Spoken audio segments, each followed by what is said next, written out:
வணக்கம். அவ்வை சொன்ன மொழியாம் நிகழ்ச்சியில் இன்றைக்கு நாம் நல்வழியிலிருந்து ஒரு செய்யுள் பார்க்க போகிறோம். இந்த மூதுரை நல்வழி இரண்டுமே ஔவையார் எழுதுனது தான். இரண்டுலையுமே 4 வரிகள் தான் இருக்குது. ஒரே மாதிரி தான் இருக்கும் செய்யுள்லாம் படிக்கிற போது. மூதுரையில் 30 செய்யுட்பாட்கள் இருக்கும், நல்வழியில் 40 இருக்கும். அதனால் நம்ம சொல்லும் போதே மூதுரை 30 நல்வழி 40 அப்படின்னு சொல்கிறோம். இந்த 40 செய்யுட்பாக்களை இன்றைக்கி நம்ம பார்க்க போகிறது 25வது செய்யுள். இந்த 25வது செய்யுள் இன்றைக்கு அத்தனை பேருக்கும் தேவைப்படுகிற மிக முக்கியமான ஒரு செய்யுள். குறிப்பாக நடுத்தர வர்க்கத்தினருக்கு, மிடில் கிளாஸ் ஃபேமிலிஸுக்கு மிக முக்கியமாக தேவைப்படுகிற ஒரு செய்யுள். இதில் என்ன ஒரு ஆச்சரியமான விஷயம்னா, இந்த செய்யுளில் இருக்கக்கூடிய இந்த கருத்து எடுத்துகிட்டு ஏற்கனவே ஒரு திரைப்படம் வந்திருக்கு 60களில். அது மிகப்பெரிய வெற்றியை கூட அடைஞ்சது அந்த திரைப்படம். அந்த செய்யுள் இதுதான்: ஆன முதலில் அதிகம் செலவானால் மானமழிந்து மதிகெட்டு போன திசை எல்லாருக்கும் கள்ளனாய் ஏழ்பிறப்பும் தீயனாய் நல்லார்க்கும் பொல்லனாம் நாடு அப்படிங்கிறது தான் அந்த செய்யுள். இதில் இந்த முதல் வரி தான் மிக மிக மிக முக்கியமானது. அடுத்து வர்றதுக்கெல்லாம் அத்தனை முக்கியம் இல்லைன்னு வச்சுக்கலாம். இப்போதைக்கு என்ன சொல்லுது அப்படின்னா, ஆன முதலில் அதிகம் செலவானால், அதுதான் மிக முக்கியம். அதாவது நமக்கு எவ்வளவு வரவு இருக்கிறது, எவ்வளவு செலவு இருக்கிறது. வரவை விட அதிகம் செலவு செய்பவராக இருந்தால் என்னெல்லாம் நடக்கும் அப்படிங்கிறது தான் இந்த செய்யுளுடைய உட்கருத்து. ஆழமாக சொல்லக்கூடிய செய்தி அது ஒன்று தான், வேறு ஒன்றுமே இல்லை. ஆன முதலில் அதிகம் செலவானால், நமக்கு முதல் இவ்வளோ தான் இருக்குது, ஆனால் செலவு அதிகமாகிடுச்சு அப்படிங்கிறது வேறு ஒன்றுமே இல்லை. வரவு இவ்வளோ தான், செலவு அதிகமாகிடுச்சு அப்படிங்கிறது தான். ஆன முதலில் அதிகம் செலவானால் என்னெல்லாம் நடக்கும் அப்படிங்கிறத சொல்லியிருக்காங்க. கொஞ்சம் ட்ராமாட்டிக்காக சொல்லியிருக்காங்க, கொஞ்சம் சினிமேட்டிக்காக சொல்லியிருக்காங்கன்னு சொல்லலாம். இந்த காலத்தில் அது ரொம்ப அதிகபட்சமாக சொல்லியிருப்பாங்களோ அப்படின்னு தோணுது. அதுக்கு என்ன காரணம்னா, இது அந்த அளவுக்கு தீய பழக்கம் அப்படிங்கிறதுக்காக சொல்ல வர்றாங்க, வேற ஒன்றுமே இல்லை. ஆன முதலில் அதிகம் செலவானால் மானம் அழிந்து மதிக்கெட்டு, எப்படி பாருங்களேன், வரவை விட செலவு அதிகமாக போயிட்டே இருக்குது அப்படிங்களா, நமக்கு எவ்வளோ வரவுனே தெரியாமல் செலவு பண்ணிட்டே போனால் இதெல்லாம் நடக்கும். மானம் ஒழிந்து மதிக்கெட்டு போன திசை எல்லாருக்கும் கள்ளனாய் ஏழ்பிறப்பும் தீயனாய் நல்லார்க்கும் பொல்லனாம் நாடு.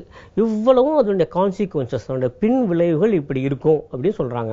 என்னென்ன, நமக்கு எவ்வளோ வரவும் தெரியாமல் நம்ம பாட்டு செலவு பண்ணிட்டே போனால் இதெல்லாம் நடக்கும். அது என்ன உண்மையிலே அது நிஜமாக இப்படி நடக்குமா அப்படிங்கிறத பார்த்துப்போம். அதுக்கு முன்னதாக சொல்கிற செய்தி இவ்வளவுதான். எவ்வளவு முதல் எவ்வளவு செலவும் பாருங்கள், எவ்வளோ வரவு எவ்வளோ செலவும் பாருங்கள். எது இன்ஜின் இருக்கணும்னா வரவு அதிகமாக இருக்கணும், செலவு குறைவாக இருக்க வேண்டும். இதில் இவங்க என்ன சொல்கிறாங்க அப்படின்னா, வரவை அதிகப்படுத்துவதற்கான வழிகள் எவ்வளவோ இருக்குது. அது அப்புறம் அதை விட மிகச்சிறந்த வழி என்ன அப்படின்னா, செலவுகளை குறைத்து கொள்ளுதல். அதுக்குள்ளே இதை கொண்டு வந்து வச்சுட்டிங்கன்னா இது சரியாக போயிடும் அப்படின்னு சொல்லிட்டு. இது எப்போது மிக அதிகமாக தேவைப்பட்டது அப்படின்னா, இந்த கன்சூமரிசம்னு சொல்லக்கூடிய இந்த நுகர்வோர் மனப்பான்மை மிகவும் அதிகமானதுக்கு அப்புறம், இப்போ நுகர்வோர் சந்தையாக மொத்த உலகத்தையும் மாற்றி அமைத்ததுக்கு அப்புறம் இதற்கான தேவைகள் ரொம்ப அதிகமாகிடுச்சு. எல்லாருக்கும் எல்லாமே வேணும் வேணும் வேணும் ஆசைப்படுகிற போது, தன்னுடைய வரவுக்கு மீறி செலவு செய்கிற போது உண்மையிலேயே இது பின்விளைவுகள் ஏற்படத்தான் செய்யும். அதிலிருந்து அவர்களை காப்பாற்றிக் கொள்ள வேண்டியது அவர்களுடைய கடமை. அதற்கு என்ன செய்யலாம் அப்படின்னா, ஒரு மிகச்சிறந்த ஒரு அறிவுரையாக சொல்லிட்டு போகிறாங்க, இந்த மாதிரி பண்ணாதீங்க, பண்ணால் இதெல்லாம் நடக்கும் அப்படின்னு சொல்லிட்டு ஒரு பின்விளைவுகளை கடுமையாக சொல்கிறாங்க. என்னெல்லாம் சொல்கிறாங்க பின்விளைவுகளை இப்போ பார்த்துருவோம். ஆன முதலில் அதிகம் செலவானால் மானம் அழிந்து, முதல்ல தன்னுடைய மானம் போயிடும். இந்த மானம்னு அது பெருசாக நினச்சிக்காதீங்க. இந்த தன்மானம் மின்மானம் அப்படிலாம் ஒன்றுமே கிடையாது. நமக்குன்னு சொல்லிட்டு சொசைட்டியில் ஒரு ப்ரெஸ்டீஜ் இருக்குது இல்லைங்களா, முதல்ல அது போயிடும். எடுத்த உடனே அவ்வளோதான், அதுக்காக இருக்காது. நமக்கு இருக்கக்கூடிய அந்த மரியாதை எல்லாம் போயிடும். ஏன்னா இவன் நிறைய அங்கே பார்த்தா நம்ம செலவு அதிகமாகிடுச்சு, நிச்சயமாக கடன் வாங்க வேண்டி வரும். கடன் வாங்க மிக நிச்சயமாக தன்னுடைய மானம் அழியத்தான் செய்யும். மானம் அழிந்து அப்படிங்கிறது அதுதான், வேறு ஒன்றுமே இல்லை. மதிக்கெட்டு, இது ரொம்ப முக்கியமானதுங்க. என்னென்னு, யாரெல்லாம் தன்னுடைய அறிவு ஆற்றலை முழுவதுமாக வெளிக்கொணர முடியாமல் இருக்கிறார்கள் அப்படின்னு பார்க்க போனால், மிக முக்கியமாக எங்கே வருது அப்படின்னா, ஏராளமான பண நெருக்கடி. அதாங்க ஒரு மிகப்பெரிய விஷயம் இல்லையா, மிகப்பெரிய சவால் அது. வரவு கொஞ்சமாக இருக்குது, செலவு அதிகமாகிடுச்சு, சமாளிக்கவே முடியல அப்படிங்கிற போது அவளால் மிகச்சிறந்த படைப்புகளையோ மிகச்சிறந்த சேவையை தரவே முடியாமல் போயிடும். மதிக்கெட்டுங்கிறது இயல்பாகவே நம்ம பார்க்கக்கூடியது தான். ஏன்னா பல பேர் பார்க்குறோம், ஏன்னா யாரெல்லாம் கடலிலே தத்தளித்து கொண்டிருக்கிறார்களோ அவங்கெல்லாம் முழுமையான ஆற்றலை வெளிக்கொண்டு வர முடியவில்லைங்கிறது இன்றைக்கும் பார்த்துட்டு தான் இருக்கும். அதுதான் அந்த மதிக்கெட்டு அப்படிங்கிறது. சரி, மானம் அழிந்து மதிக்கெட்டு போன திசை எல்லாருக்கும் கள்ளனாய், இது ரொம்ப பெரிய விஷயங்க. பல பேர் ஏன் உண்மையிலே ஒரு தவறான வழிக்கு போகிறார்கள். கள்ளன்னு திருடன் அப்படிங்கிற மாதிரி எடுத்துக்க வேண்டாம், அப்படி இல்லை.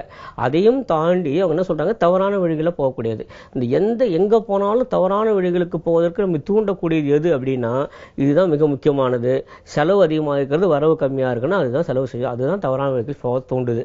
போன திசை எல்லாருக்கும் கள்ளனாய். அது கூட பரவாயில்ல. 7 பிறப்பும் தீயனாய், இது கொஞ்சம் அதிகம் தான். ஆனாலும் அவங்க என்ன சொல்றாங்க, கொஞ்சம் முதல்ல சொன்னாங்க, டிராமாட்டிக்காக சொல்றாங்க. அது வந்து இப்போ இல்லை, நாம் செய்யக்கூடிய இந்த தீமைகள் 7 பிறப்பிலும் தொடர்ந்து வரக்கூடிய அளவுக்கு கடுமையான தீமைகளும் செய்யக்கூடிய ஒருவனாக அதை மாற்றி விடுமா. 7 பிறப்பும் தீயனாய் நல்லாருக்கும் பொல்லனாம் நாடு, அதுதான் முக்கியமானது. அது ரொம்ப ரொம்ப நல்லவர்கள், நமக்கே தெரியும் யாரெல்லாம் ரொம்ப நல்லவர்கள். நமக்கே தெரியல, நிறைய பேரோட பழகுறோம், ஒரு 10 பேரோட பழகுறோம், ஆஃபீஸில் ஒரு 4-5 பேரோட ரொம்ப நெருங்கி பழகுறோம், உறவுகளோட நெருங்கி பழகுறோம். அவங்களாம் ரொம்ப நல்லவங்க, நமக்கு தெரியும். அவர்களிடம் கூட நாம் ஒரு பொல்லாதவன் என்கிற பேர் வாங்க வைத்து விடுமா. எவ்வளவு மாதிரியான ஒரு வாசகம் பாருங்க, நல்லாருக்கும் பொல்லனாம் நாடு. இது மாதிரியான விஷயங்கள்லாம் இருக்குல்லையே, இதெல்லாம் தெரிஞ்சுக்கிட்டு நல்லதே நாட வேண்டும். அதாவது என்ன சொல்றாங்க அப்படின்னா, இதெல்லாத்தையும் விட்டுட்டு வெளியே வரணும் அப்படிங்கிறதா, வேற ஒண்ணுமே. நல்லாருக்கும் பொல்லனாம் நாடு. இப்போ இதை சொல்லவில்லை, ஏற்கனவே ஒரு திரைப்படம், அது வந்து 60களில் வந்து திரைப்படம். என்னென்னா, ஒரு நடுத்தர குடும்பத்தில் அவங்க வந்து கணவன்மார்கள் எல்லாம் வந்து ஏகப்பட்டு செலவு செய்வாங்க, கடன் வாங்கி வாங்கி வாங்கி எல்லாத்தையும் செலவு பண்ணிட்டு அதுக்கப்புறம் எவ்வளோ கஷ்டப்படுறாங்க அப்படிதான். இதில் நீங்கள் பார்த்தீங்கன்னாக்க, ஒரு பொருளுடைய விலை, மொத்த விலையே வந்து 80 ரூபா தான். ஆனால் அது வாடகைக்கு வாங்கினீங்கன்னா ஒரு மாதத்துக்கு 60 ரூபா கொடுக்க வேண்டி வரும். அப்போ எது நல்லது பாருங்களேன். நமக்கு ஒரே ஒரு மாதம் இன்னைக்கு 60 ரூபா கொடுத்து ஒன்று வாங்கிட்டோம், ஆனால் மொத்த விலை வாங்கினாலே 80 ரூபா தான் அப்படின்னும் போது, இப்போ ஏன் இதை வாங்குறீங்க, வச்சிருந்து அப்புறம் வாங்குங்க அப்படிங்கலாம் திரைப்பட பாடலே வருது. இதெல்லாமே இதில் இவங்க சொல்கிறாங்க. என்ன சொல்கிறாங்கன்னா, நீங்கள் எவ்வளவு முதல் போடுகிறீர்கள், எவ்வளவு செலவு செய்கிறீர்கள், எவ்வளவு வரவு வருகிறது, அதிலிருந்து எவ்வளவு செலவை நீங்கள் ஏற்றுக்கொண்டிருக்கிறீர்கள், நமக்கு எவ்வளவு சம்பளம், ஒரு மாதத்துக்கு எவ்வளவு செலவு, இவ்வளோ தாங்க, வேற ஒன்றுமே இல்லைங்க. இந்த எண்ணிக்கக்கூடிய சமன்பாட்டை சரியாக பார்த்துட்டே வாங்க. எப்போது வரவு அதிகமாக இருந்து செலவு குறைவாக இருக்கிறதோ, மிக நிச்சயமாக வளர்ச்சி அடைந்து கொண்டே வருவார்கள், இல்லைங்களா. இதுவே சற்று மாறி செலவு அதிகமாகிறது, வரவு குறைவாக இருக்குது என்று சொன்னால், இப்போது ஔவையார் சொன்ன பின்விளைகள் ஏதேனும் ஒன்று தொடரத்தான் செய்யும். அதனால் அதுலேருந்து வெளியே வரணும்னா ரொம்ப சிம்பிள், வேற ஒன்றுமே இல்லை. வரவை சற்றே அதிகமாக வைத்துக் கொள்ளுங்கள், செலவை சற்றே குறைத்துக் கொள்ளுங்கள், போதும். நிறைவாக பார்த்து விடுவோம். ஆன முதலில் அதிகம் செலவானால் மானம் அழிந்து மதிகெட்டு போன திசை எல்லாருக்கும் கள்ளனாய் 7 பிறப்பும் தீயனாய் நல்லாருக்கும் பொல்லனாம் நாடு. வரவை அதிகமாக வைத்துக் கொள்வோம், செலவை குறைத்துக் கொள்வோம். மீண்டும் சந்திப்போம். நன்றி, வணக்கம்.